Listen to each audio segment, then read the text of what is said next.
Donc, bienvenue à tous pour cette conférence sur l'hypnose. On va vous présenter qu'est-ce que l'hypnose, ses bienfaits et ses applications avec Sandrine. On a hâte de commencer. Tu vois bien mon Exactement. écran, Sandrine? Je vois tout à fait très Donc, bien ton tout le monde écran. devrait voir C'est mon très écran, clair. alors on est bon. C'est bon.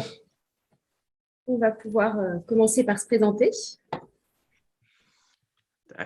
Alors, la Oui. minute est passée, donc on peut, c'est Commencer. parti. Donc, Sandrine, Oui, je te laisse te présenter. voilà. Et effectivement, donc je trouvais pertinent de faire une présentation sur l'hypnose qui pose de nombreuses interrogations et qui est de plus en plus utilisée aujourd'hui dans différentes pratiques. Donc moi-même, je suis issue du MBA Neoma Business School, promo 2008. Et j'ai après suivi une carrière dans le secteur plutôt médical, dans le secteur sanitaire, médico-social et laboratoire pharmaceutique, sur des fonctions de chef de projet qualité et chef de produit également. Et à côté, je me suis intéressée à l'hypnose pour plein de choses. Donc, j'ai fait une formation d'hypnothérapeute, de maître praticien en hypnose avec Isabelle Croissant qui est présente là et qui m'entend actuellement et qui travaille avec des soignants également et des hôpitaux. Et j'ai complété ma formation par on va dire deux spécificités en gestion du poids avec Marie-Thérèse Pontier qui écoute également cette intervention et avec l'Arche, l'organisme l'Arche qui est un organisme de formation à Paris pour pratiquer sur les enfants, hypnose pour les enfants et les adolescents. Voilà pour expliquer un petit peu mon parcours et je vous expliquerai au-delà de ça mon intérêt pour l'hypnose ericksonienne. Je passe la main maintenant à Guillaume. Donc, bonjour à tous pour ceux qui viennent d'arriver. Donc, moi, c'est Guillaume Marchand. Je suis diplômé de Neoma depuis assez récemment, donc en 2020. J'ai fait le programme Grande École avec le master entrepreneuriat. Donc, je fais de l'hypnose de spectacle depuis à peu près 5 ans, déjà un peu avant d'entrer à Neoma. Et depuis, j'ai complété cette pratique d'hypnose de spectacle par du coup une certification en tant que praticien en hypnose où je me suis formé à l'Arche, comme Sandrine pour une de ses formations. Donc, en plus du coup de ces deux activités, donc de praticien en hypnose et d'hypnotiseur de spectacle, donc je suis en train de développer une application mobile autour de l'hypnose et autour de l'accompagnement, donc qui utilise les médecines douces pour des thématiques comme le sommeil, le stress ou encore le tabac. Et cette application est incubée à Neoma, donc la boucle est bouclée. Et je te laisse, Sandrine, présenter donc le sommaire, Exactement. Alors, ce dont on va parler maintenant. voilà, tout à fait.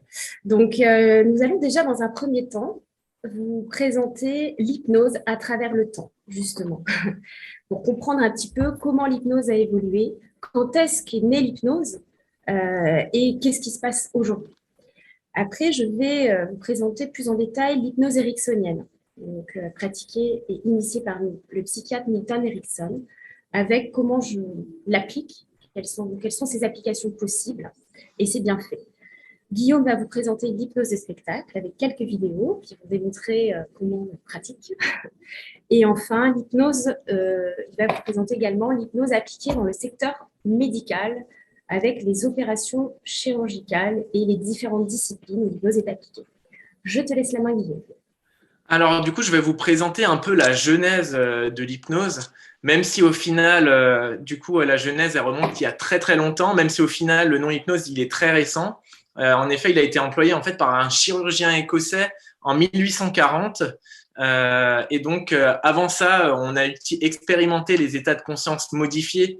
Donc, depuis bien longtemps, déjà, le peuple sumérien qui pratiquait déjà l'accompagnement en parole, on a retrouvé, par exemple, un manuscrit qui évoquait des guérisons obtenues au moyen des états de conscience modifiés. Un peu plus tard dans l'histoire, à l'Antiquité en Égypte, on a retrouvé plusieurs, au final, on a retrouvé notamment sur la façade intérieure du temple de Ramsès II, au final, un pharaon qui utilisait, du coup, pareil, l'état de conscience modifié pour motiver ses troupes pour aller à la guerre. Donc, on a retrouvé beaucoup de stèles qui illustrent tout ça. Par exemple aussi en Grèce antique, donc déjà quand même bien plus tard. Du coup, le dieu gréco-romain, on le voit en fait sur la tablette qui est du nom de Asclépios. Il opère une guérison sur le bras d'une personne grâce à un état modifié de conscience. on voit la posture de la personne pour ceux qui pratiquent l'hypnose que c'est clairement un état de conscience modifié. Donc l'état d'hypnose ou l'état de conscience modifié, il a été induit, donc, comme vous pouvez le voir, dans les époques beaucoup plus anciennes par des rituels, des pratiques de méditation, des rites. En fait, à l'époque, il faut savoir, il faut recontextualiser les choses. Toutes ces pratiques-là, on ne pensait pas que c'était, on n'utilisait pas le terme hypnose pour les personnes qui le pratiquaient à l'époque. C'était vraiment purement quelque chose d'ésotérique, de divin, de magique. Ça permettait de rentrer en contact avec Dieu ou, selon eux, ou pareil, c'était une manifestation de Dieu qu'on rentrait dans cet état de conscience modifié. Et c'est bien plus tard qu'on a commencé à parler de conscience et ça a commencé à tout doucement, Franz Anton Mesmer, donc par la suite, qui a quand même bien modernisé l'hypnose, vu que lui, il a voulu donner une explication scientifique à l'hypnose. Bon, pour lui, c'était des fluides que chaque humain avait en soi et qui permettaient d'interagir d'humain à humain et du coup de guérir. Même si c'était complètement faux, ça s'est avéré complètement faux par la suite, il a quand même commencé à initier une démarche scientifique. Et cette démarche scientifique, en fait, elle lui a valu beaucoup de soucis vu qu'il a fait ses études à Vienne et donc il était du coup aussi originaire d'Allemagne et l'Église à l'époque, elle était vraiment opposée en fait à ces théories parce que lui essayait de donner une explication scientifique jusqu'alors à tout ce qui était considéré comme quelque chose de magique, de divin.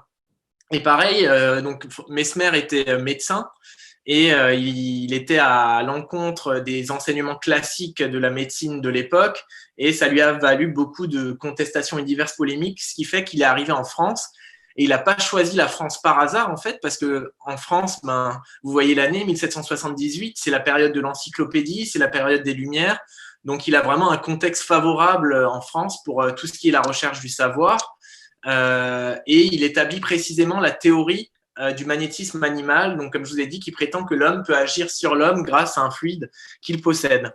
Il a une renommée en France qui est incroyable. C'est fou qu'on n'en ait pas entendu parler plus en histoire, parce qu'à un moment, il est même quasiment aussi connu que le roi Louis XVI. Il y a toute la cour du roi qui se présente à son cabinet. Il a plus de 200 personnes par jour. Et c'est ce même roi qui va devenir un peu presque jaloux à un moment de Mesmer, vu que sa femme va souvent le rencontrer pour des thérapies, qui va ordonner des commissions scientifiques à l'époque, des commissions d'enquête pour juger ou non de l'efficacité des théories de Mesmer sur tout ce qui concerne ces théories sur le fluide animal. Et ces commissions d'enquête, elles sont elles ont comme commissaire des grands savants de l'époque que vous connaissez certainement, comme Guillotin, Lavoisier, Franklin, Jussieu.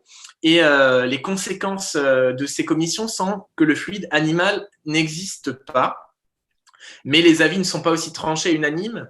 Et il y en a beaucoup de membres de cette commission jugent qu'il y a vraiment quelque chose qui se passe, qu'il y a une influence de l'homme sur l'homme, notamment Jussieu, sans pour autant faire le lien avec un magnétisme animal. Donc, Mesmer, il est assez blessé par les conclusions de cette commission et il décide de quitter la France et d'errer en Europe jusqu'en 1815 où il décède.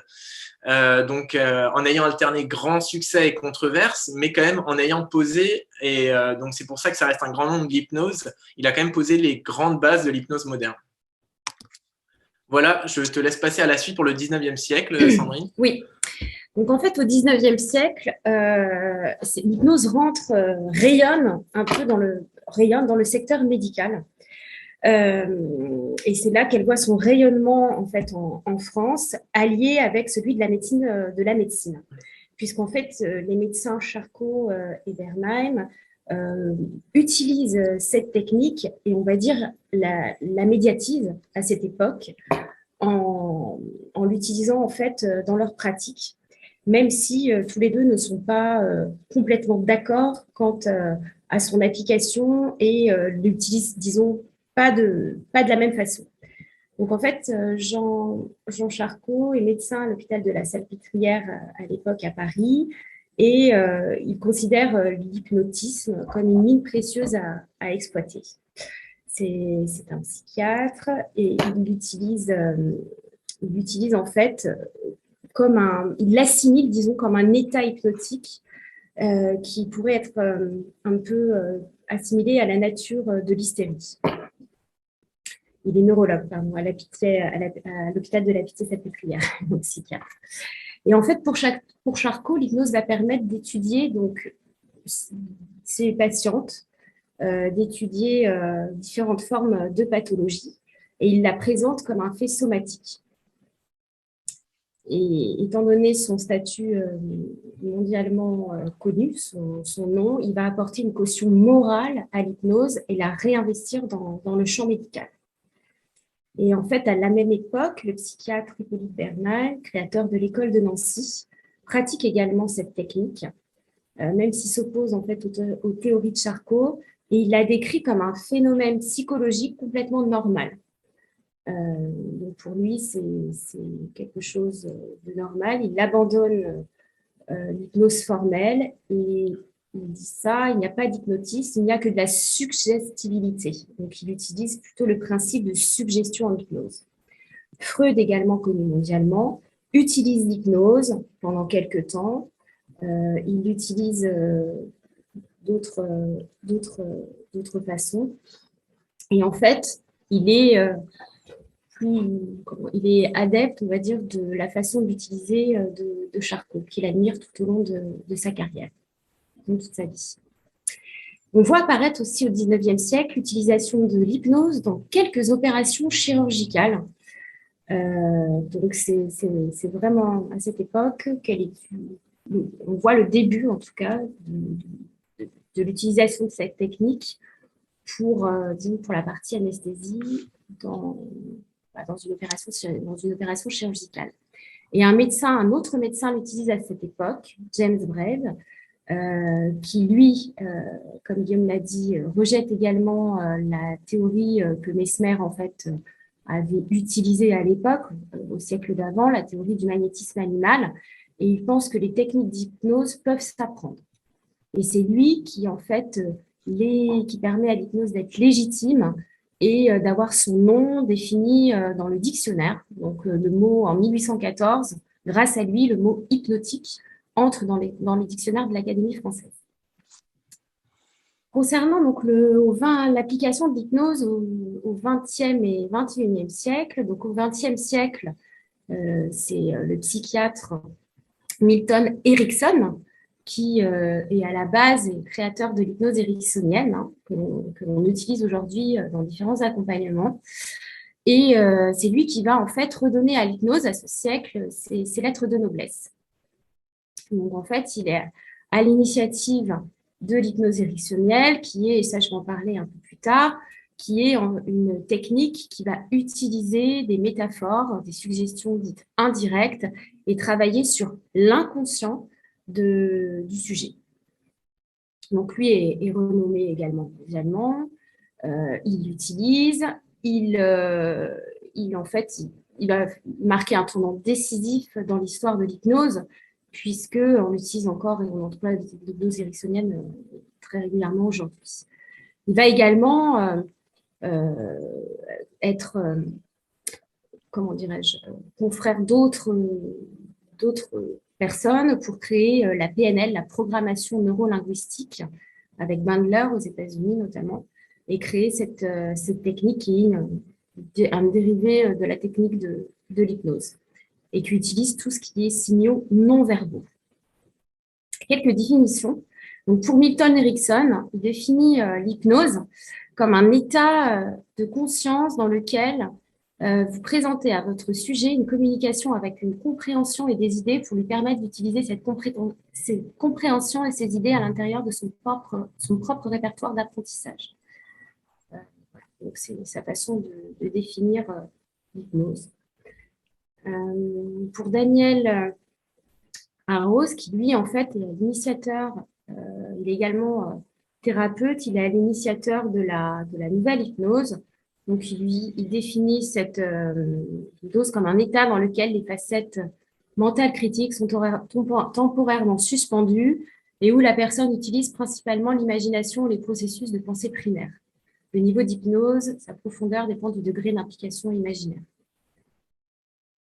Et enfin, Olivier Locard, qui est créateur et qui a créé l'hypnose humaniste, et donc directeur de l'IFHE, qui est une école de formation à Paris, définit l'hypnose comme un état modifié de conscience, un état de conscience naturel différent de la veille et du sommeil, connu depuis que l'être humain existe. La conscience dont on parle est simplement notre esprit conscient, la perception ordinaire que nous avons du monde avec nos cinq sens. Donc voilà, en fait, plusieurs praticiens, créateurs s'approprient l'hypnose différemment, avec des nouvelles techniques. Il y a également d'autres formes d'hypnose qui apparaissent principalement donc, au XXe et XXIe siècle. En dehors de la nouvelle hypnose, l'hypnose humaniste et l'hypnose ericksonienne, il y a également l'hypnose de spectacle et l'hypnose de rue, avec notamment l'intervention du fameux Mesmer qui intervient et qui fait donc de l'hypnose de spectacle, Hervé Barberoux, voilà, d'autres, et donc Guillaume Marchand qui est présent ici et qui vous présentera plus en détail ce qu'est l'hypnose de spectacle. Il y a également l'auto-hypnose qui est pratiquée, qui a pour objectif de s'induire soi-même dans un état hypnotique. Donc il y a de nombreuses vidéos, de nombreux tutoriels et d'écoles aussi qui apprennent cette technique d'auto-hypnose.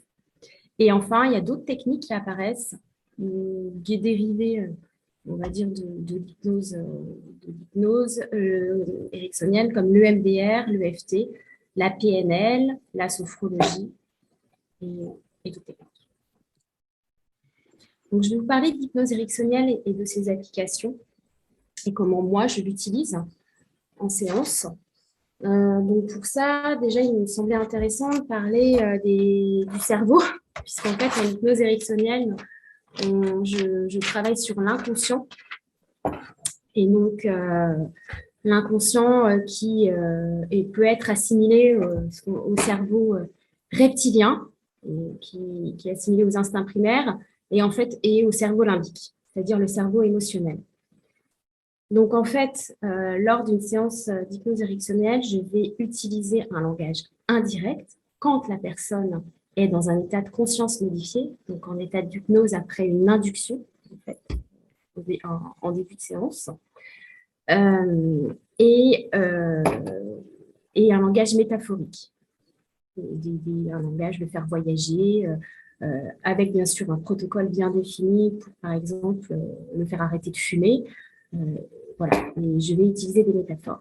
Et donc, travailler sur le cerveau reptilien, le cerveau limbique, qui est assimilé à l'inconscient, alors que le conscient est assimilé au cortex, au néocortical, qui est en fait le cerveau, le mental, qui peut correspondre à ce qu'on peut appeler le mental. Tu peux passer à la slide d'après, merci. Le cerveau est également constitué de deux hémisphères, l'hémisphère droit et l'hémisphère gauche. Donc, l'hémisphère gauche qui traite plutôt les souvenirs verbaux, c'est le cerveau en fait cartésien qui, lui, va être dans l'analyse, dans le langage, dans la verbalisation, dans les faits, dans la logique analytique. Et enfin, le cerveau droit, c'est le cerveau entre guillemets, des artistes, de la créativité, de l'imagination, qui, lui, va traiter les souvenirs, qui va parler du monde onirique, la perception de l'espace. Il va assimiler les formes, les couleurs, les sensations. En fait, il peut être assimilé aux 5 sens. Et en hypnose, en fait, on va travailler donc sur ce cerveau, le cerveau droit. Et donc, avec tout ce qui est langage non verbal. Alors, qu'est-ce que l'inconscient? C'est un vaste sujet. Donc, concrètement, on va essayer d'être concret, même si c'est pas très concret. Pour Milton Erickson, l'inconscient désigne ce qui relève de processus réels dont nous n'avons pas le sentiment, dont nous ignorons qui se déroulent en nous au moment où ils se déroulent. Par exemple, ça peut être un moment, entre guillemets, considéré d'inattention. On peut conduire une voiture. Voilà, c'est comme par exemple quand on conduit, on fait un voyage et à un moment donné, on va être en conduite automatique sans penser que l'on est en train de conduire en fait. Conduire, ça va être comme un automatisme. Voilà, donc ça c'est en fait l'inconscient qui va prendre le dessus. Par exemple, je ne sais pas, quand on va suivre une formation ou un cours, à un moment donné, on va regarder par la fenêtre, on peut regarder par la fenêtre et s'échapper, avoir un moment de pause. Et ça, justement, ça pourrait être assimilé à un moment de conscience un petit peu modifié. L'inconscient prend le dessus. Donc, en fait, souvent dans notre vie, très souvent, hein, au quotidien, de nombreuses fois, l'inconscient est très puissant et plus fort que le conscient. Et de nombreuses expériences en psychologie montrent que l'inconscient est très puissant et qu'il est à l'œuvre de nos comportements, de nos agissements, de nos choix, de nos décisions. Donc, il est extrêmement puissant. On dit que l'inconscient, enfin Milton, en tout cas Milton Erickson, le définit de la façon suivante. Il le définit très créatif. Donc, en fait, il est capable d'assimiler énormément de choses, énormément d'images, de mémoires, que ce soit des mémoires négatives, des mémoires traumatiques ou encore des mémoires constructives. Donc, il est extrêmement créatif. Il est capable aussi d'imaginer, enfin, de créer des histoires, de modifier justement les faits. Et en fait, c'est-à-dire en fait qu'il ne fera rien si on ne lui demande rien. Il est capable de traiter énormément d'informations et donc, comme je l'ai dit tout à l'heure, il réagit avant le conscient. Et son action est visible sur le corps et l'esprit par le biais de langages non verbaux, des langages avec les mains, enfin, par le biais des yeux que l'on peut cligner à un moment donné, tout ce qui est communication en fait et signes non verbaux que la PNL utilise également lors d'un accompagnement.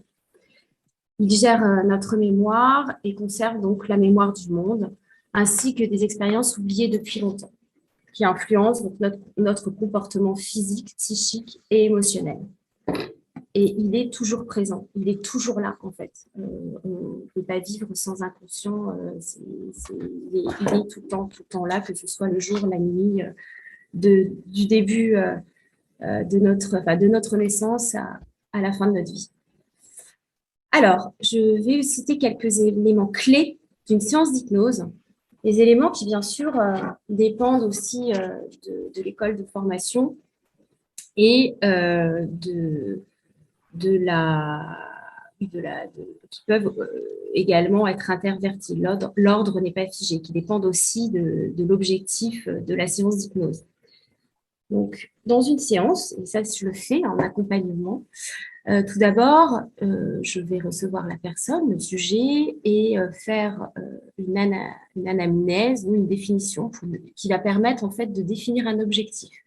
C'est-à-dire qu'il y a une personne qui va venir pour je sais pas, un arrêt du tabac, et je vais donc faire cette anamnèse, lui poser quelques questions et lui reposer des questions et faire en sorte de creuser pour voir si derrière l'arrêt du tabac, il n'y a pas en fait un autre traumatisme qu'il faut traiter en priorité avant l'arrêt du tabac, qui peut être par exemple une rupture, un deuil, des violences conjugales, enfin je ne sais pas. Voilà, ça peut être n'importe quoi. Donc ça s'appelle l'anamnèse qui va permettre en fait de définir un objectif précis utilisé durant la séance.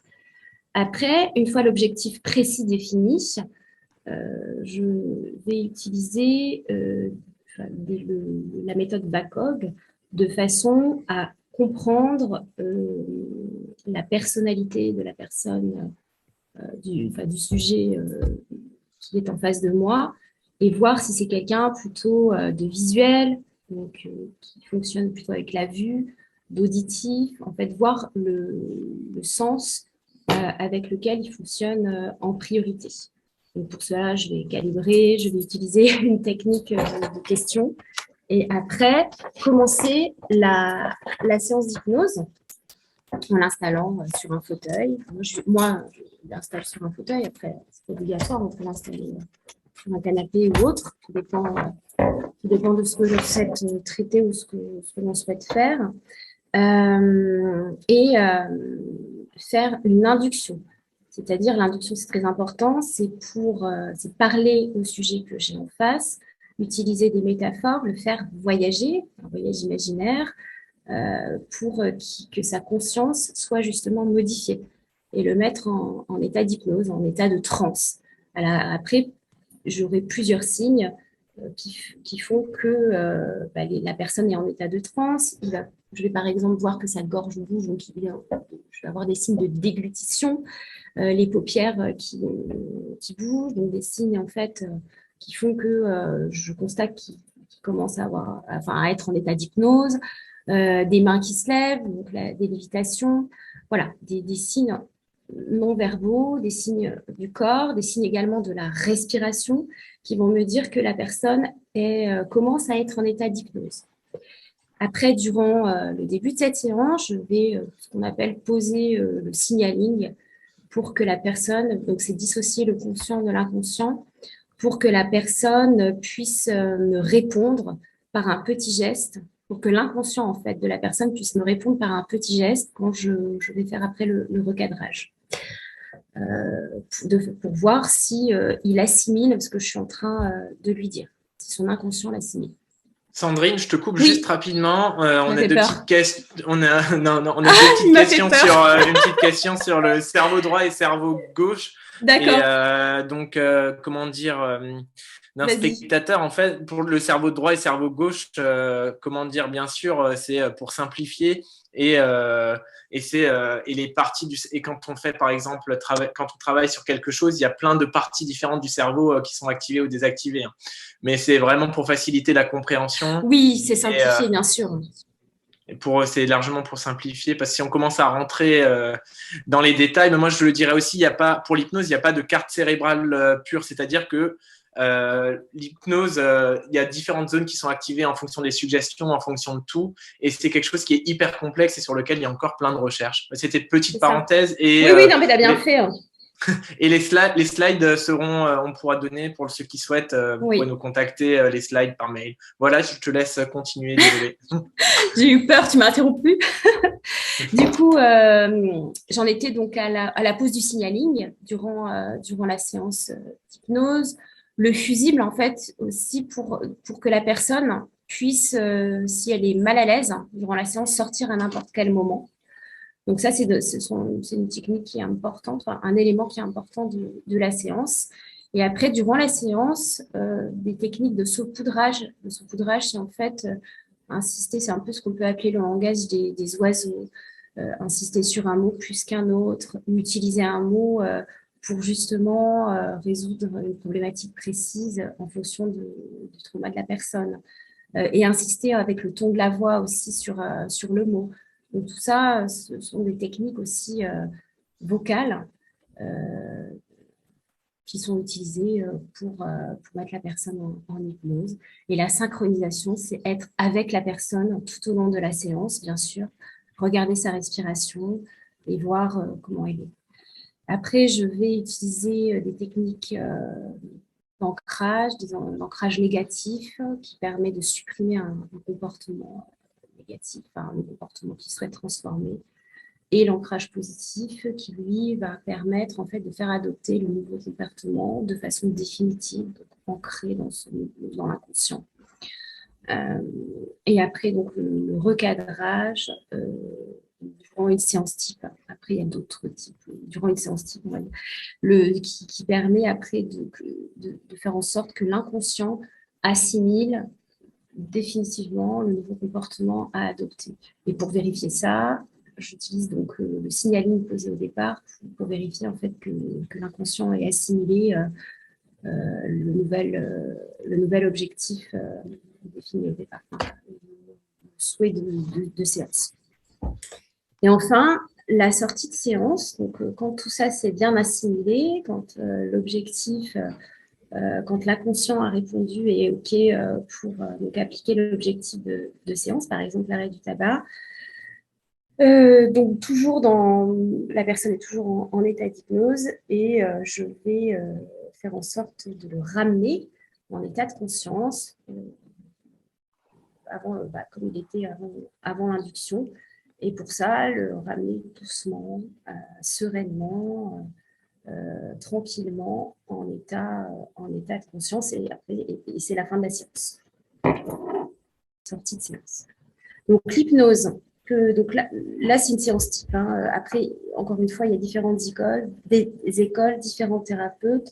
Moi, mon objectif, c'est quand je fais un arrêt du tabac, que ça fonctionne en peu de temps, bien sûr. Guillaume, je ne vois plus le slide d'après. Ça a sauté, ouais, c'est bon. Ah, ça a sauté, bon. Ok. Alors, les applications, donc l'hypnose ericksonienne, en fait, elle peut être utilisée pour plein de choses, pour tout ce qui est addiction et troubles obsessionnels compulsifs. Donc, l'addiction au tabac, la drogue, anorexie, boulimie. Donc, pour gérer également tout ce qui est perte de poids. Et j'ai fait justement une formation là-dessus et commence, grâce à Marie-Thérèse Pontier qui m'écoute actuellement et qui est ma formatrice sur cette thématique, à faire des séances spécifiques sur la gestion de la perte de poids, la gestion du poids. Elle peut être aussi utilisée pour la gestion des phobies, donc phobie de l'avion, phobie des araignées, claustrophobie, agoraphobie, tout type de phobie, les douleurs.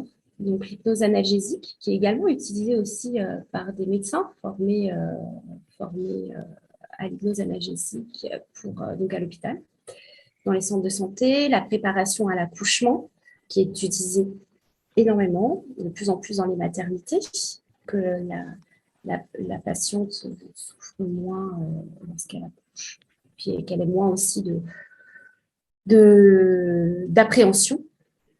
Et enfin, Guillaume en parlera plus tard, elle est utilisée aussi pour les opérations médicales et de plus en plus dans toutes les disciplines lors de l'anesthésie. Yes. Voilà. Elle est utilisée aussi pour l'anxiété. Ouais. Je te coupe en même temps, je te dis les questions. Est-ce que l'hypnose pourrait aider à perdre du poids? Donc, qui a répondu? Y a-t-il un débriefing après une séance? Du coup, je réponds en même temps aux questions. Je te laisse compléter si tu as quelque chose. Ça dépend des types de séances et ça dépend des praticiens, des stratégies de praticiens. Beaucoup ne font pas de débriefing. Moi, je fais pas de débriefing. La plupart n'en font pas. Et combien de séances sont nécessaires? Ça va dépendre du trouble de la personne et de la stratégie du praticien. Exactement. Ça peut, par exemple, pour la cigarette, un exemple classique, quelqu'un où c'est juste une habitude qu'il a acquise depuis qu'il était jeune, ça peut être 1 ou 2 séances, alors que quelqu'un qui a un traumatisme ou d'autres choses derrière la cigarette, par exemple un deuil à gérer, ça peut prendre plus de séances. Exactement. Je ne sais pas si tu as quelque chose à compléter. Moi, je ne fais pas de débriefing. Bon, c'est aussi dans ma formation. On nous a appris comme ça. Après, voilà. Et en plus, je laisse, par exemple, bien sûr, je fais un débriefing, un suivi au bout de 3 semaines, 3 semaines, 1 mois, pour voir comment se sent la personne, est-ce que l'objectif est atteint. Et si ce n'est pas le cas, revenir un peu et continuer à travailler là-dessus. Oui. Et du coup, comment reconnaître un bon praticien? Du coup, c'est un peu par rapport à la slide qui est là, que tu vas compléter. Donc, déjà, par rapport aux résultats que vous avez entendus, renseignez-vous déjà sur des personnes qui sont allées voir ce praticien. Sur ces formations, c'est hyper important, vu qu'il y a plein de certifications différentes. Renseignez-vous si possible sur les certifications qu'il a fait. Et après, la réputation et la renommée du praticien, généralement, c'est déjà un très bon indicateur, mais c'est hyper important de regarder si ce praticien est formé, etc. Parce que malheureusement, même si l'hypnose, et je vais te laisser continuer, de plus en plus encadrée et contrôlée, il y a encore certains personnes qui se disent praticiens et qui n'ont pas les certifications forcément nécessaires à la pratique de l'hypnose. Exactement. Donc, pour finir, pour les applications d'hypnose, juste la slide d'avant, je sais pas si j'ai terminé en cabinet. Donc, voilà, je finis là-dessus, je répondrai. Donc, c'est appliqué également pour l'anxiété, utilisé pour l'anxiété, la dépression, les maux mentaux, pour le stress. Le stress durant, par exemple, un traitement médical. Donc, ça va, par exemple, quelqu'un qui a une chimiothérapie, l'hypnose va être utile pour soulager la personne, le soulager avant la chimiothérapie, voilà, lui enlever en fait son anxiété. Mais il ne va pas remplacer le traitement médicamenteux. J'insiste bien là-dessus. Et elle peut être utilisée également pour améliorer les performances physiques, les performances commerciales. C'est utilisé aussi en PNL et en école, utilisé dans certaines techniques de vente. C'est la PNL plutôt qui est utilisée pour obtenir un contrat et atteindre des objectifs commerciaux. Et concernant donc la charte et l'éthique, elle n'était pas vraiment je dirais, d'ordre, d'autorité compétente pour gérer les, les praticiens en hypnose. Et là, c'est de plus en plus renforcé et ça va être de plus en plus contrôlé avec la création du syndicat national des hypnothérapeutes il y a le lien d'ailleurs du site internet sur ce slide, qui en fait met en avant une charte liée à cette pratique avec un code de déontologie. Et ça va être de plus en plus réglementé. Il y a également des formations. Les formations doivent être datadockées pour être reconnues. Et on discerne bien les formations réservées aux médecins, aux soignants. Et puis, ça, Guillaume, tu en parleras après, les formations, et aux personnes qui viennent hors corps médical. Voilà. J'ai rien oublié tu as quelque chose à rajouter sur la réglementation? Non, c'est bon. Hein. C'est assez complet. Moi, je parlerai du détail des écoles plus tard, enfin, oui. quand même, grosso modo. Mais, et de toute façon, on répondra aux questions-réponses précisément. Oui. S'il y a encore d'autres questions-réponses à la fin, on sera là pour vous répondre. Hein, donc, Sachant que je précise que par rapport à la réglementation, l'hypnose peut être remboursée dans certains pays. Elle fait partie, comme en Suisse ou comme dans d'autres pays, c'est comme une séance médicale. Voilà. Donc, en France, pas encore. Ça ne saurait tarder peut-être. Certaines mutuelles peuvent commencer à le rembourser, quoi, mais comme l'ostéopathie ou ce genre de pratique. Ouais. Mais du coup, de toute façon, on va différencier après. Les médecins peuvent également l'utiliser et ça sera la dernière partie. Ouais. Donc, on va bien vous expliquer ça de manière claire. Je te laisse la main, Guillaume. Donc, alors, je vais vous présenter l'hypnose de spectacle que je pratique depuis déjà maintenant quelques années. Donc, je suis content de vous présenter cette pratique et un peu en fait de démystifier toutes les choses qui lui sont associées, aussi en vous présentant les points communs avec l'accompagnement, parce qu'il y a plein de choses qui sont similaires, un peu en enlevant, en vous expliquant comment ça fonctionne et ainsi en cassant un peu toutes les croyances et préjugés qui peuvent lui être associés. Et donc vous donner tout ce qui est vrai, tous les éléments, et vous donner un maximum d'éléments pour que vous compreniez comment un spectacle d'hypnose fonctionne. Alors, j'ai beaucoup de questions qu'on me pose tout le temps, avant les spectacles, après les spectacles, dans mon quotidien, donc forcément que vous vous posez aussi, et je vais tenter de vous y répondre. La grosse question qu'on me pose déjà souvent, c'est est-ce que tout le monde peut devenir hypnotiseur ? Comme on l'a vu pour l'accompagnement, et je vais y revenir d'ailleurs, l'hypnose, ce sont des techniques qu'on apprend. Donc après, en plus, le spectacle demande un côté artistique en plus, mais je veux dire, c'est comme par exemple le chant, il y a des personnes qui chantent plus ou moins juste, mais tout le monde peut apprendre les bases et tout le monde peut décider de se former à l'hypnose. Après, c'est comme tout le monde n'arrivera pas forcément à faire de l'hypnose un spectacle, à écrire, etc., un spectacle, mais tout le monde peut apprendre des choses. Et ça m'est déjà arrivé, notamment à Néoma, un peu d'apprendre les bases de l'hypnose à certaines personnes. Donc la question un peu à l'envers, c'est est-ce que tout le monde est hypnotisable ? On entend souvent il y a des personnes réceptives et des personnes non réceptives. C'est pas aussi binaire que ça. Il y a des gens qui vont rentrer plus facilement en état d'hypnose que d'autres, tout simplement pour des facteurs dont je vais vous citer tout à l'heure, qui ont un imaginaire plus développé, qui ont tout simplement plus envie, qui arrivent plus à se concentrer. L'envie, ça va être un gros facteur, on va le revoir. Donc les personnes par exemple qui sont sportifs professionnels ou artistes, c'est-à-dire des gens qui ont l'habitude d'être dans des états de transe dans leur quotidien par leur pratique de sport ou d'art, toutes ces personnes-là vont être plus facilement suggestibles. Après, tout le monde, moyennant du temps et en enlevant certains blocages, peut rentrer dans un état d'hypnose. Je vous donne un exemple.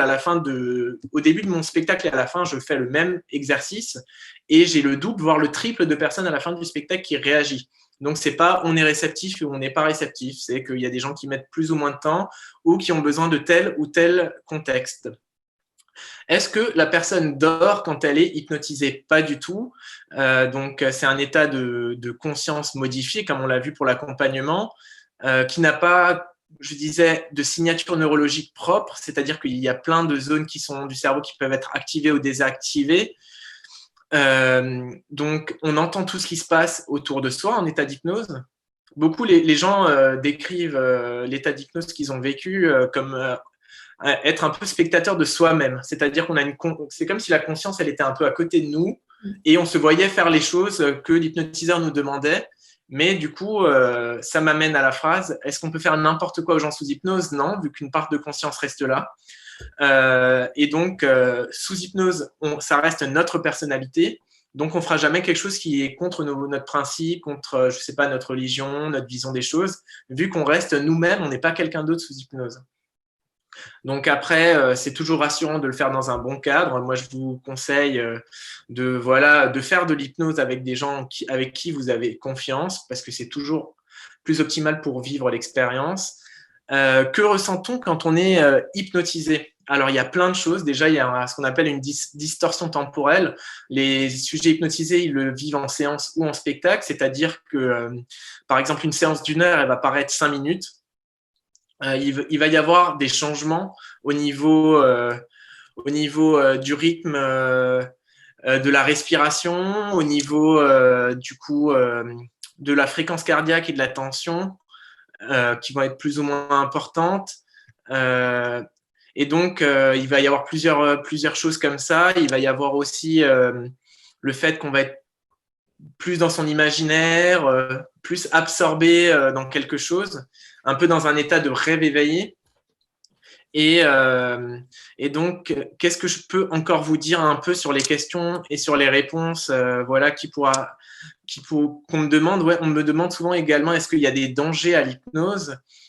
Du coup, à partir du moment où l'hypnose est bien faite et donc avec des personnes qui n'ont pas de troubles neurologiques majeurs, il n'y a pas de danger, ça reste un état naturel, complètement naturel, comme Sandrine vous l'a dit plus tôt, qu'on peut vivre tous les jours sans s'en rendre compte. Et aussi, ce que vous voyez à la télé, est-ce que c'est truqué ou non?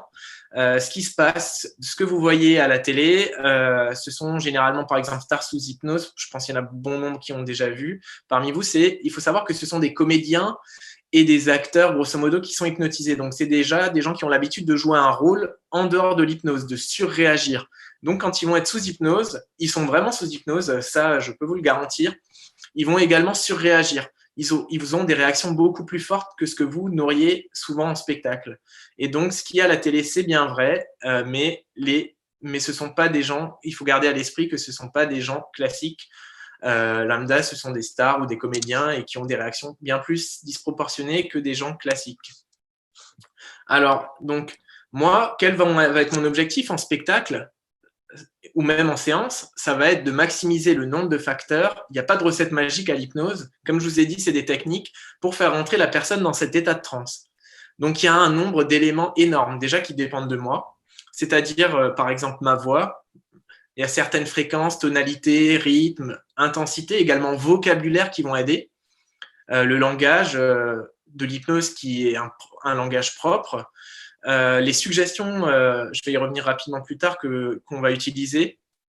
Il y a un facteur qui est hyper important, c'est mettre en confiance la personne. Que ça soit en spectacle ou en thérapie, en accompagnement, le fait de mettre la personne en confiance, c'est ça qui va vraiment permettre de faire en sorte d'avoir la meilleure hypnose possible et de faire entrer le sujet en état de transe. Donc, que ce soit en spectacle ou en accompagnement, c'est hyper important et ça va un peu de pair avec susciter l'envie. Après, chez l'hypnotiseur, il y a quelque chose aussi, notamment en spectacle et d'ailleurs en accompagnement, c'est aussi vrai et pour les médecins, c'est aussi vrai. Plus quelqu'un est renommé et plus ça va être efficace. C'est aussi lié un peu à l'effet placebo, je ne vais pas rentrer dans les détails. Mais par exemple, quelqu'un qui va voir un spectacle de Mesmer, il a déjà vu tellement de choses à la télé, on lui a déjà tellement parlé de choses qu'on lui a déjà fait des suggestions indirectes. Et au final, quand il va arriver au spectacle de Mesmer, il sera tellement fou d'être dans ce spectacle qu'il va lui-même se mettre en état de transe. Et Mesmer, des fois, n'aura même pas grand travail pour le faire plonger dans un état de transe intense. Donc, chez la personne hypnotisée, il y a plusieurs facteurs. Il y a l'envie qui est le facteur vraiment numéro 1. Son imagination, plus elle va avoir de l'imagination, plus on va lui faire vivre des choses à la personne. Son habitude à l'état de transe, comme je vous disais, des sportifs ou des artistes, c'est généralement plus simple. Une personne qui a déjà vécu l'hypnose aussi, c'est un peu comme le vélo, son cerveau, il connaît le chemin pour y retourner, donc c'est d'autant plus simple. Et si la personne va être extravertie, comme on le disait avec les stars, par exemple, c'est pas qu'elle va être plus réceptive, mais c'est qu'elle va plus réagir. Donc en spectacle du moins. Et après, il y a l'environnement, un environnement sécurisé. Ben, par exemple, vous imaginez bien qu'en salle de spectacle, où on sait qu'on est là pour un spectacle d'hypnose, c'est plus simple d'hypnotiser quelqu'un que dans la rue, au moment où une personne n'était pas forcément prête à vivre cette expérience. Il va y avoir également ce qu'on appelle l'effet de groupe ou effet domino. À partir du moment où on a hypnotisé une personne, c'est plus simple d'hypnotiser les autres, comme je vous le disais. Et le contexte, par exemple, un spectacle d'entreprise, c'est généralement plus compliqué de faire entrer les gens en état de transe profonde parce que le contexte de l'entreprise, des collègues, fait que les personnes ont beaucoup moins de lâcher prise, contrairement à un événement tel qu'un anniversaire ou un mariage ou en salle de spectacle. Est-ce que, Sandrine, tu peux me lire? J'ai vu qu'il y avait 2-3 questions.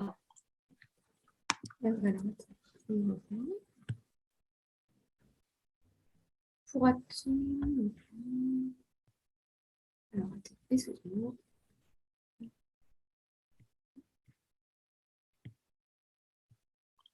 J'ai une formation en systémique et de coach en entreprise et envisage une reconversion. J'aimerais compléter ma formation par l'hypnose ericksonienne. Quelle formation me conseillez-vous?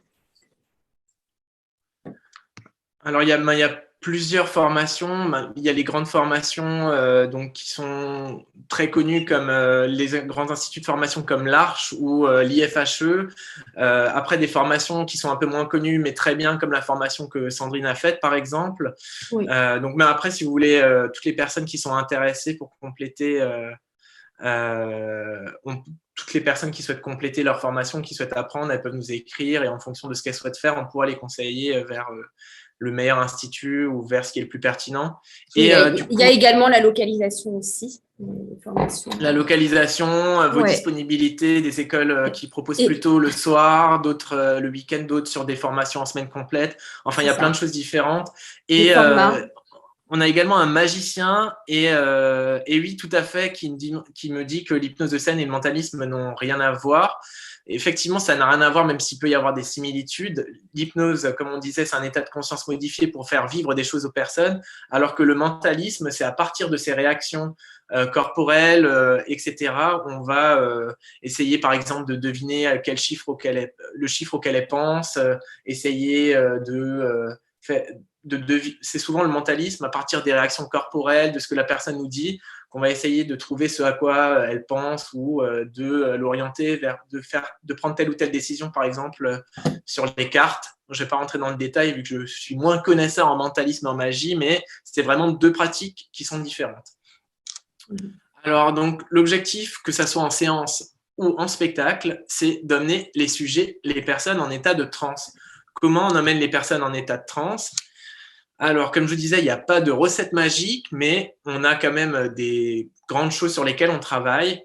On va utiliser la respiration, que ce soit la nôtre, comme vous le disait Sandrine, où c'est important d'être synchronisé avec la respiration de son sujet.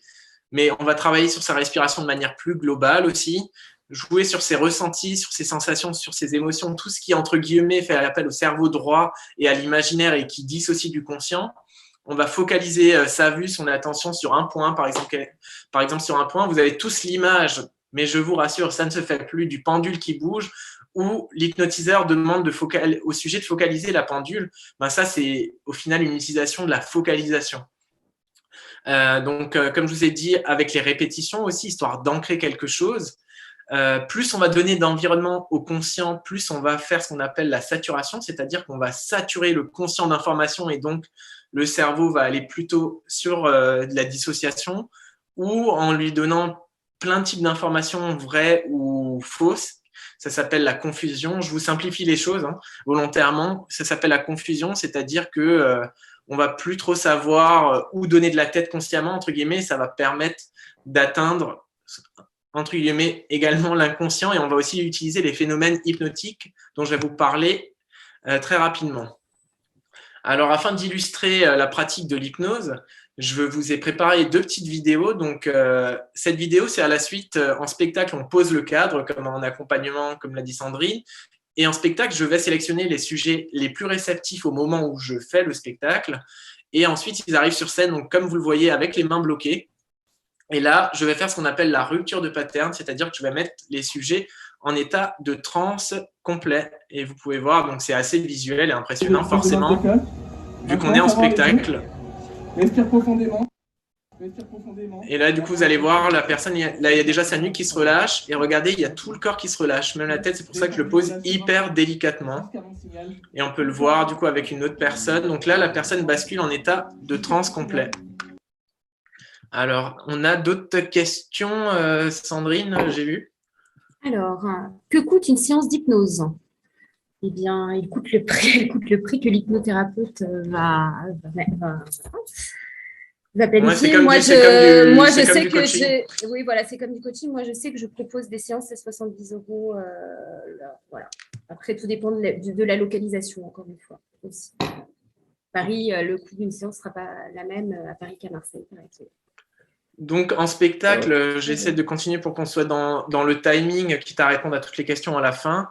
D'accord. Donc, le déroulé d'un spectacle, on va faire ensuite plein de suggestions. Je vais vous montrer 2-3 exemples ici, donc qui vont faire appel plus ou moins à l'imaginaire. Et tant qu'on ne l'a pas vu ou vécu, qui semblent assez incroyables, mais qui sont purement réels, il n'y a aucun intérêt à ce que ça soit trafiqué. Et à la fin, comme en séance, on va retourner au conscient, entre guillemets, on va réveiller la personne, même si elle ne dort pas. Donc, voici quelques exemples de suggestions. 1, 2, 4, 5. Donc là, elle a oublié le chiffre 3, par exemple. Imagine ton prénom dans ma main, là. Donc là, avec son imaginaire, je vais lui faire imaginer que son prénom est dans ma main. Et du coup, au moment où je vais fermer la main, vu qu'il est dans ma main pour son imaginaire, il va disparaître automatiquement de son cerveau. Et donc, elle ne va plus s'en rappeler. Tu l'imagines écrit en quelle couleur? Noir. Noir. En fait, là, ton prénom, il est juste dans ma main, il est nulle part ailleurs, donc j'ai juste à fermer la main et il disparaît automatiquement de ton esprit. Comme ça, il est juste dans ma main, là. Tu t'appelles, tu m'avais dit?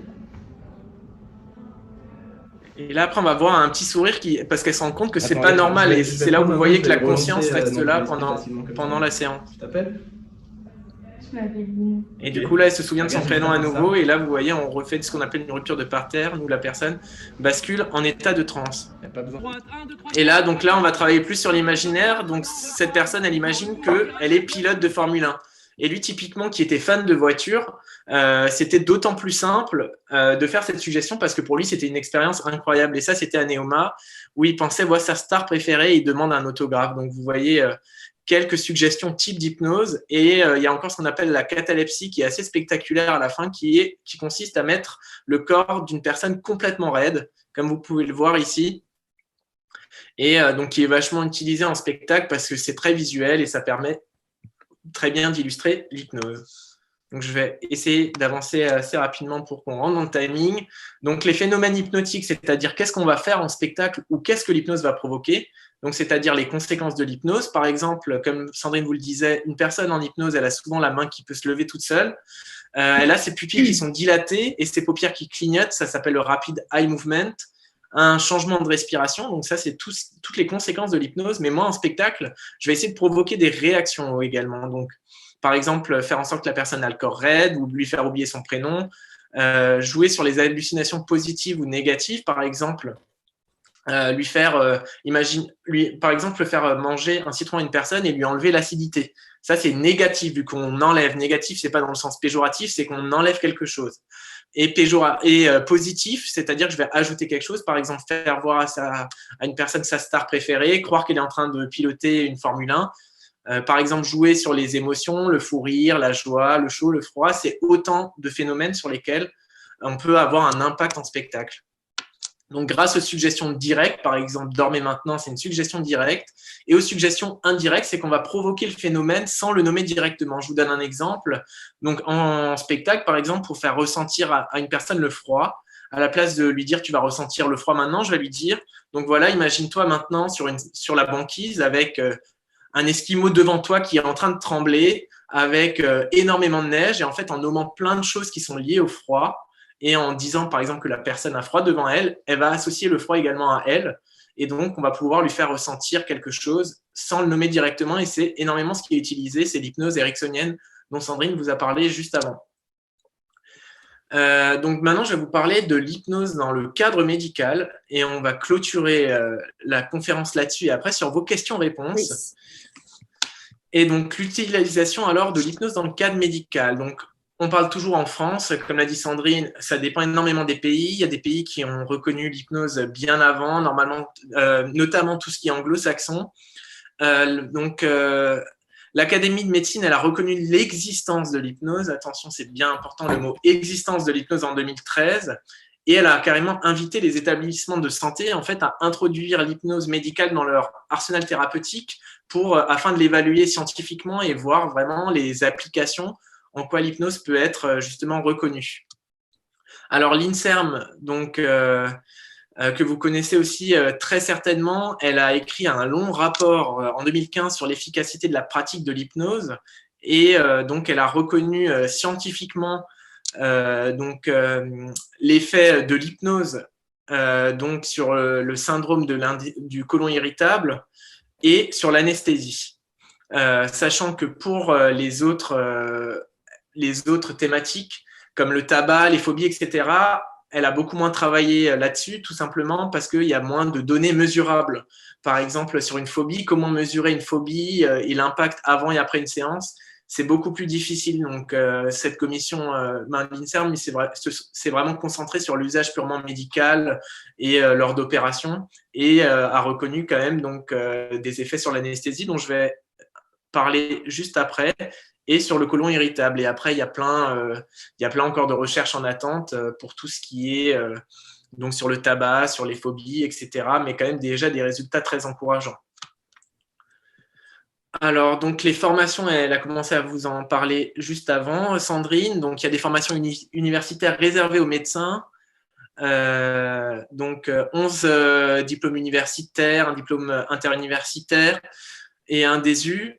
Et il y a des formations privées ou associatives qui sont soit purement réservées aux professions médicales, comme par exemple l'Institut français d'hypnose, ou des formations donc, qui sont réservées à tout public, c'est-à-dire à la fois au personnel soignant et aux personnes non issues du cadre médical, comme j'ai pu l'être, ou Sandrine également. Donc, ces formations, c'est par exemple l'Arche, Psynaps, Hypnotéram, il y a du coup toute une liste de formations, donc je vous invite à vous renseigner si vous êtes intéressé et à nous poser des questions. Donc les applications, pourquoi c'est utilisé vraiment dans quel champ d'action médicale? Les champs d'action, ils sont assez nombreux. Je ne vais pas trop rentrer dans le détail, mais je vais vous donner quelques exemples assez intéressants. En gynécologie, par exemple, pour des mastectomies ou même des IVG, en urologie pour des endoscopies, pour des opérations de chirurgie plastique légère, des opérations de cataracte qui consistent grosso modo à retirer le cristallin ou pour des opérations sur la myopie par laser. Ça peut être pour des hernies légères. C'est énormément utilisé et de plus en plus pour les opérations de la thyroïde, donc dans tout ce qui est endocrinologie. Ça peut être un accompagnement pour la chimio, mais pas que. Ça peut aider aussi à poser, par exemple, des cathéters sous-cutanés, donc des PAC, pour ceux qui connaissent un peu le secteur médical, pour certaines tumorectomies en cancérologie. Donc après, tout simplement aussi pour la gestion de la douleur, du stress, par exemple pour des dentistes avant une opération. C'est même utilisé pour des accouchements également et encore même par des professions comme le SAMU, parce que ça permet de réduire, lors de la prise en charge, de réduire les symptômes d'une douleur, enfin réduire la douleur et déstresser la personne. Par exemple, j'ai vu un reportage récemment qui réussissait à calmer des personnes qui faisaient des tachycardies. Donc, les champs d'application, ils sont hyper vastes et donc c'est hyper intéressant et il y a vraiment plein de recherches, quoi. Donc, vous avez d'un côté, du coup, l'accompagnement, d'un côté le médical et d'un côté le spectacle. Et les trois, en fait, s'imbriquent bien l'un dans l'autre. Parce que moi, une fois que j'ai montré en spectacle comment l'hypnose fonctionnait, les gens, ils sont souvent beaucoup plus enclins à aller en séance et ils se disent « Ah oui, l'hypnose, ça peut fonctionner, j'y croyais pas, je peux faire ça, je peux faire ça. » Donc, vous voyez que toutes les pratiques, en fait, elles se cumulent. Et les gros avantages des opérations sous hypnose, déjà, je vais vous expliquer un peu comment ça se déroule. généralement, en fait, on utilise l'hypnose pour éviter l'anesthésie générale chez toutes les personnes pour qui ça peut être dangereux. Mais bientôt, et je l'espère, pas que. Donc, l'hypnose, en fait, elle permet d'éviter une anesthésie générale. Donc, on va quand même faire une anesthésie locale et donc parfois aussi mettre des sédatifs. Du coup, des sédatifs, c'est ce qui permet de faire l'anesthésie générale, mais on va les utiliser en quantité beaucoup moins importante, c'est-à-dire uniquement comme calmant, entre guillemets, pour détendre la personne et pas pour l'endormir. Donc, c'est uniquement fait par des personnes du cadre médical. L'équipe d'anesthésistes est la même que si c'était celle de l'opération en anesthésie générale. Comme pour toute opération qui nécessite une anesthésie générale, une consultation avec l'anesthésiste en amont de l'opération est obligatoire. Et ce qui va être intéressant lors de cette séance en amont, de cette consultation en amont, c'est que ça va permettre d'établir la stratégie d'hypnose pour l'opération. Comme Sandrine vous le disait, est-ce que la personne est plus visuelle, auditive? Quelle est sa personnalité? Et c'est aussi pour tout ce qui est contre-indication, pas à l'hypnose, mais à l'anesthésie locale, etc. On ne va pas rentrer dans le domaine médical.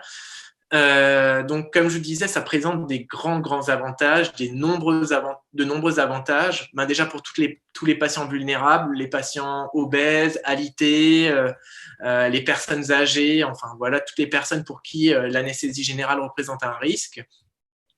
Donc, il y a moins d'anxiété, un ressenti de l'opération qui est amélioré. Et post-opératoire, il y a moins de fatigue, douleur, nausées et vomissements. Donc, on vous remercie vraiment grandement avec Sandrine d'avoir de manière assidue suivi notre conférence. On espère qu'on a répondu à toutes vos questions. On est volontairement parfois pas rentré dans le détail, on a simplifié histoire que ça soit le plus compréhensif pour vous. On espère que vous avez bien compris et que vous en savez beaucoup plus sur l'hypnose et on est disponible pour toutes vos questions. Voilà, exactement. Merci à vous. Donc, comment fait-on, Guillaume, pour les questions? Quid des séances à distance? Je crois que tu avais répondu à celle-ci en tant que magicien prestigiateur. Celle-là, j'y ai répondu. Tu avais répondu. Quid des séances à distance?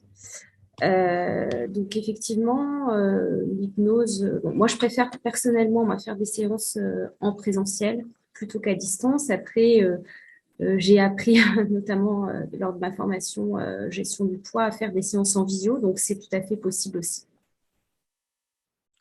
Et donc, qu'est-ce que je lisais? Ah oui, pour moi, mon avis sur les séances à distance, en fait, je rejoins Sandrine, en fait, tout dépend des personnes à qui aussi qui viennent nous voir en séance. Admettons, c'est quelqu'un de jeune, digitalisé, qui a l'habitude de faire des visios, etc. Du coup, ça va être plus simple, par exemple, de faire une séance en visio avec lui. Donc, en fait, vraiment, ça dépend aussi des fois on va dire, du trouble qu'on va accompagner en séance. Donc, voilà un peu mon avis. Donc, ça dépend. Idéalement, c'est plus simple de faire en cabinet. Après, des fois, pour des séances de suivi ou quoi, les séances à distance, ça peut être très bien aussi. Donc ouais, il n'y a pas d'avis tranché. En tout cas, Sandrine, elle partage mon avis. Oui.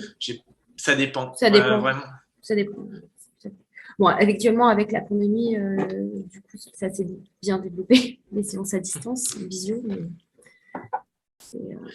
donc, si on a des bons...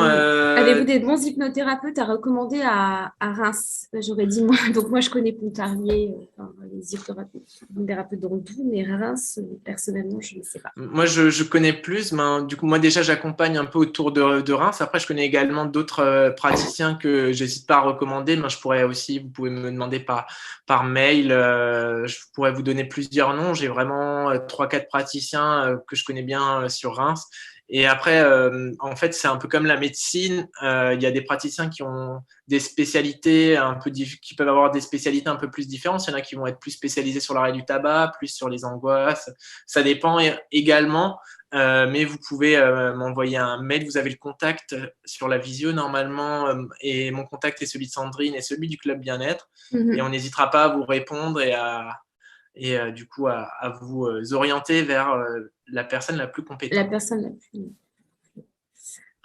Qu'est-ce qu'il y a d'autre? Merci beaucoup. Alors, je crois qu'il n'y a pas d'autres questions. Les hypnothérapeutes, quid des Et séances transformer des d'existence. croyances ou schémas répétitifs en ressources positives, ça, grosso modo, c'est quelque chose d'assez général et c'est tous les accompagnants, en tout cas, qui sont bien certifiés, qui le font. Et merci Mathilde qui me dit merci beaucoup, c'était super intéressant. Merci à C'est Blanc, qui est diététicienne. Et elle peut bien sûr nous envoyer des questions par rapport au type de formation. On a aussi les audios à écouter en post-séance. En fait, les audios, moi, je connais plus pas tout particulièrement cette thématique, vu que dans l'application qu'on est en train d'utiliser, qu'on est en train de développer, à la fois, il y a un accompagnement avec un praticien et des audios. Alors, les audios, il faut savoir que ça remplacera jamais un praticien, vu que c'est difficilement personnalisable. Mais par contre, ça peut être déjà une première approche. Ça peut permettre déjà de commencer à expérimenter l'hypnose et ça va pouvoir être un travail. Par exemple, beaucoup de praticiens envoient des audios après les séances. Ça peut être quelque chose de complémentaire et qui va aider à ancrer les résultats dans le temps. Donc, c'est quelque chose qui est très intéressant, mais qui seul n'est pas suffisant. Exactement. Je pense que tu me rejoins, Sandrine, là-dessus. Oui, complètement. Je pense que c'est toujours mieux d'être en présentiel et d'avoir quelqu'un aussi pour le suivi.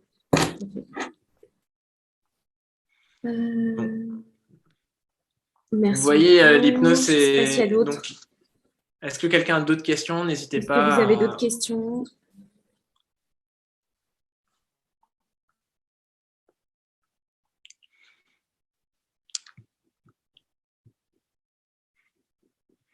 On espère avoir répondu. Il y a encore pas mal de participants connectés. On espère avoir répondu à pas mal, un peu à toutes vos questions. Alors, je regarde. Est-ce qu'on a répondu à toutes les questions? Le Datadoc n'est pas reconnu. Donc, le Datadoc. Oui, mais il me semble maintenant il y a une autre certification. C'est une autre certification. Donc, autant pour moi, j'ai utilisé l'ancien nom de la certification. C'est plus. N'ayant pas d'organisme de formation, je pensais que c'était toujours Datadoc. Ok, mais de toute façon, si vous avez des questions personnelles ou ponctuelles, personnelles ou donc que vous ne souhaitez pas forcément mettre sur le fil de discussion, vous pouvez, comme dit, écrire à Sandrine ou moi-même ou au Club Bien-être si aussi le Club Bien-être vous intéresse. Donc voilà pour un peu pour tout ce que moi j'avais à vous dire. J'invite toutes les personnes qui n'ont jamais vu de spectacle d'hypnose à aller voir un spectacle d'hypnose et j'invite les personnes des fois qui ont un peu qui souhaiteraient améliorer certaines choses ou qui souhaiteraient se faire accompagner, de ne pas hésiter à aller voir des praticiens en hypnose pour faire leur propre expérience. Exactement. Est-ce que vous avez d'autres questions ou est-ce qu'on peut clôturer? Qu'est-ce que tu en penses, Guillaume? Écoute, on attend encore 15 secondes pour une dernière question et sinon on va pouvoir clôturer. Merci à tous d'avoir participé, d'avoir été aussi nombreux. On était quasiment 50 participants tout du long de la connexion. Donc... J'ai encore une question. Combien coûte approximativement l'organisation d'un spectacle d'hypnose? Alors... j'ai pas vu la question. Pareil, on répond à toutes les questions par ça dépend un peu. Ça dépend la période de l'année. Par exemple, pour Nouvel An, ça sera beaucoup plus cher vu qu'il y aura beaucoup plus de demandes. Ça dépend les moyens qui doivent être mis sur place. Est-ce que c'est juste une démonstration ou c'est vraiment un grand spectacle avec son, lumière, etc. On va dire ça peut varier des prix les plus bas pour une démonstration, vraiment, par exemple, pour un anniversaire, mariage, si ça dépend du déplacement, à 250, 300 euros pour les prix les plus bas, quand c'est des petits groupes, des fois, si c'est vraiment un spectacle énorme avec plein de moyens, plusieurs milliers d'euros, en fait, pareil, ça dépend de la période, ça dépend des moyens. Donc après, vous pouvez, si vous êtes intéressé, vous pouvez me contacter et je vous expliquerai un peu comment ça fonctionne. Donc ouais, tout dépend de plein de facteurs, en fait. Il y a après un peu des grilles tarifaires, quoi. Après, tout dépend aussi des personnes et de leur expérience en spectacle. Et tout dépend des choses, de la durée du spectacle. Et après, chacun a sa manière de fonctionner, quoi. Mais voilà, un peu pour l'ordre d'idée, quoi. Ça peut commencer à quelques centaines d'euros et arriver à quelques milliers si c'est une grande salle de spectacle. Et pour un zénith, on dépasse les dizaines de milliers, quoi. Donc, Ouais, c'est voilà. ça. Alors, moi, je pense qu'on a répondu du Je coup pense qu'on a à… répondu à toutes les questions, me semble-t-il. Quid des audios, ça on y a répondu. Quid des séances à distance. Et donc, Prix, les personnes qui souhaitent les slides, même si, Oui. en fait, elles ne sont pas exhaustives, hein, nos slides, vu que la plupart des choses qu'on vous a dit, c'était à l'oral, mais il n'y a pas de souci, on peut vous les envoyer, quoi. Oui. Donc, ben, Voilà. écoutez, merci à tous. Merci à tous. Et n'hésitez pas à revenir vers le Club Bernet si vous avez des questions. Merci à toi, Sandrine, Merci à d'avoir toi, partagé Guillaume. la séance. Au revoir, merci.